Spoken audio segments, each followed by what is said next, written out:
Can we talk about the idea, and I've seen it floated, that, there's a silver lining in the Niners losing, and that, maybe it's good that there's some element of it's good that they got humbled a little bit or whatever. Sure. Okay, I don't buy it. I don't either. I'm not Losing's buying any of bad, that. bro. I'm not They're buying not any the of it. Texans. They're not the Texans where it's like, oh, they lost, but man, D'Amico Ryan's got that defense playing well. Like, nah, man, we're past that. This is a veteran team, right? They don't need lessons in like, oh man, it's good They that got it's their it's good that they asses ate some whooped. humble pie. It's like, no, their quarterback, who we talked about as an MVP candidate last week, and said he's like the best quarterback the team has had since Steve Young. He had the worst game of his career. The offensive line, which is a weakness that we've highlighted throughout, was really exposed. They lost 3 all-pros on offense, 2 injuries at various points in the game. Like, there is no silver lining like, oh, it was good that they went through that. Like, sure, are they more pissed off now going into Monday night? Fine, I guess, but like this is a veteran-laden team with Super Bowl expectations. There's no world where like, oh yeah, it's a good thing that they lost because now they've humbled themselves a little bit. I just don't buy it. It's a good thing that Jake Moody missed that kick, because now he Right. It's knows a to great make him in thing that situation. that their third round kicker now missed a kick and has his confidence zapped going into a Monday night football game. I love That's I love the idea that the 49ers woke up Monday morning and they were like, "Oh my god. Yo, we need to win next week. We thought you didn't need to win, but it turns out, well, lesson learned. Lesson yeah. learned." This team's well beyond lessons like that. Like that news. I'm totally with you. Also, If you want to try and say for like Brock Purdy individually that hey, there are now learning things that he can take from this game, I guess, but I don't necessarily buy that because you can learn things without completing 44% of your passes and throwing a terrible interception. yeah. Like that I interception was just an inaccurate ball. It's not like he made it a wrong read or they tricked him. He just made a bad pass. You don't right. learn much from that. Right. And it's not a good thing that like, oh, Brock Purdy didn't do well in inclement weather and the weather seemed like a real factor when it's like, all right, maybe they're not going to be the 1 seed, and maybe they do have to go win a game in Philadelphia, and maybe there's snow and sleet in late January, and like, there's no upside, there's no silver lining in that. Yeah, We can talk about Brock Purdy in a second too, but I want to make one other point on the silver lining thing. please. The Eagles losing and the Niners, quote unquote, not losing any ground, like miss me with that too. Just completely miss me with that. When the final standings determine the seeding, and if the Niners aren't the number 1 seed, we can look at all of their losses. They'll probably have more than one, and say, "Wow, those losses are the reason they're not the 1 seed." But at least they didn't lose any ground in Week 6. Imagine you win $1 Like, million. it's so idiotic to me. Imagine you stumble upon $1 million. You're walking down the street and there's a basket and it says for you. It's $1 million. You're like, wow, I have this $1 million now. And on your way home, somebody robs you. They say, that's my $1 million now, and they take it. You're not going, hey, you know what? I didn't have $1 million when this walk started, so no biggie. I didn't lose anything. Like, no, man, you did. If they're the And 2 seed, if you, you have like a somewhere you could put that cat. Did your cat just unplug your microphone? I was on mute because I was trying to get him the hell out of here. Oh, got it. Yeah.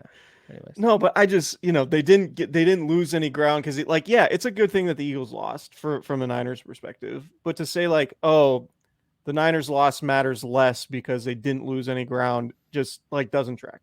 There's no the, actual logic behind that. the Lions are now in the mix that they're tied with. They could have been 6-0 with the Seahawks at 3-2. They could have had 2.5 games up on Seattle. The loss mattered, dude. They haven't lost in 15 games, and they haven't lost a close game since like week 3 of last year. but they just lost. They got beat. That happens in the NFL. Yeah. There doesn't need to be some big picture. They just go to next week now. They're not going to face another defense as good as the Browns, by the way. The Browns are by far the best defense in the league. Yeah, I think that's fair. I do think the Eagles potentially pose some similar problems up front. Like Jalen Carter, if he's healthy, could be a real problem. Up front, maybe, but I don't think they have the horses in the. They don't have the secondary. They don't have the secondary, and they don't have the linebackers. Yeah, for sure, 100%. Yeah. But I agree with what you're saying, though. If Jalen Carter's in the backfield on every play, it might not matter. Yeah, but if it's just, I feel like if it's just the defensive line, and God, this is getting so far ahead of ourselves, but I feel like if it's just the defensive line, there's ways you can scheme around that if guys in the second and third level aren't as good. Yeah. And that's not to say the Eagles are bad. Like, they're not. The Eagles are awesome. But I think there are ways you can scheme around the Eagles in ways that you can't scheme around the Browns. Yeah, for sure. So, anyways. Hey, but at least they didn't lose any ground in week 6. Maybe it's a good thing they lost. Like, what? What are we talking about? Humble pie. That's crazy. This team needs it. That's great. My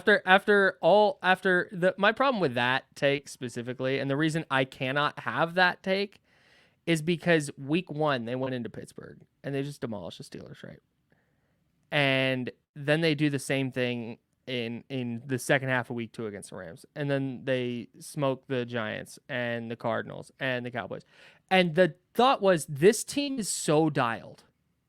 They are so focused on what they need to do that they are just a machine. They are a T-1000 right now. They are just going to mow down everything in their path. They are the buzzsaw of buzzsaws. You can't say that and then also be like, yeah, well, they got complacent. Because that flies in the face of everything that you thought of the previous 5 weeks. Yeah. I just don't think they're like this team.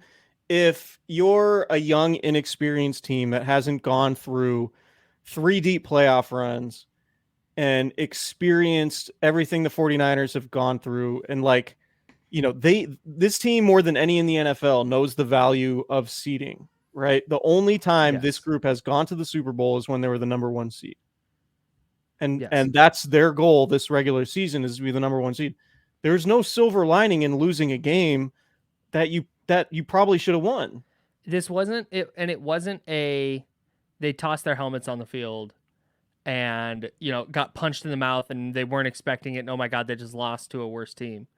I know the Browns defense cooked. Yeah. And then the Niners had some guys get hurt.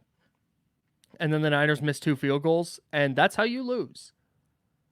It wasn't, I don't know. And I was also surprised too, and we were texting about this before the game, when the fight broke out, or the kerfluffle, the skirmish, the melee. Oh, nice, dude. Happened during warmups.